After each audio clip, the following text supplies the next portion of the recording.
പാലക്കാട് തിരഞ്ഞെടുപ്പ് ഇടതുപക്ഷ ജനാധിപത്യ മുന്നണി പിടിച്ചെടുക്കുന്ന തരത്തിലേക്ക് കാര്യങ്ങൾ നീങ്ങുന്നു എന്നാണ് പ്രവർത്തനം പരിശോധിക്കുമ്പോൾ കാണാൻ സാധിച്ചിട്ടുള്ളത്. LDFും UDFും തമ്മിലുള്ള മത്സരമായിരിക്കും അവിടെ നടക്കുന്നത്. ഈ യാഥാർത്ഥ്യത്തെ തെറ്റിദ്ധരിപ്പിച്ച്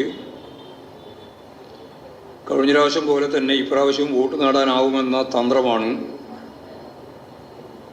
കപടതന്ത്രമാണ് യഥാർത്ഥത്തിൽ കോൺഗ്രസ് പയറ്റാൻ ശ്രമിക്കുന്നത്. എന്നാൽ പാലക്കാട്ടെ സ്ഥിതിവിശേഷങ്ങൾ കൃത്യമായി അറിയുന്ന ജനത LDF അനുകൂലമായി മാറിക്കൊണ്ടിരിക്കുന്നു എന്നുള്ളതാണ് ഓരോ ദിവസം കഴിയും തോറുമുള്ള അനുഭവം.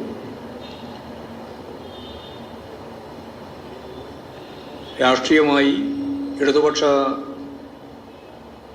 ശക്തികൾ ശരിയായ നിലപാട് സ്വീകരിച്ച് മതനിരപേക്ഷ നിലപാടുകൾ ഉയർത്തിപ്പിടിച്ച് മുമ്പോട്ടേക്ക് പോകുന്ന ഈ സാഹചര്യത്തിൽ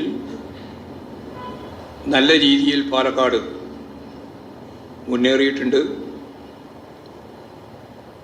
കഴിഞ്ഞ പ്രാവശ്യം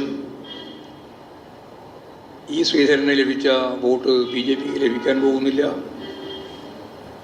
ഷാഫി പറമ്പലിന് കിട്ടിയ വോട്ട് ഇപ്രാവശ്യം UDF സ്ഥാനാർത്ഥിക്കും ലഭിക്കാൻ പോകുന്നില്ല. വർഗീയ ശക്തികളുടെ എല്ലാ തരത്തിലുള്ള ഇടപെടലുകളും ഉണ്ടെങ്കിലും മതനിരപേക്ഷ മനസ്സുയർത്തിപ്പിടിച്ചുകൊണ്ട് ശരിയായ നിലപാട് സ്വീകരിച്ചുകൊണ്ട് കേരളത്തിലെ ഇടതുപക്ഷ ജനാധിപത്യ മുന്നണി മതവർഗീയ ധ്രുവീകരണത്തെ ചെറുത്തു നിൽക്കുന്നു എന്നുള്ളതുകൊണ്ട് തന്നെ പാലക്കാട് 20-ാം തീയതി നടക്കാൻ പോകുന്ന ഉപതെരഞ്ഞെടുപ്പിൽ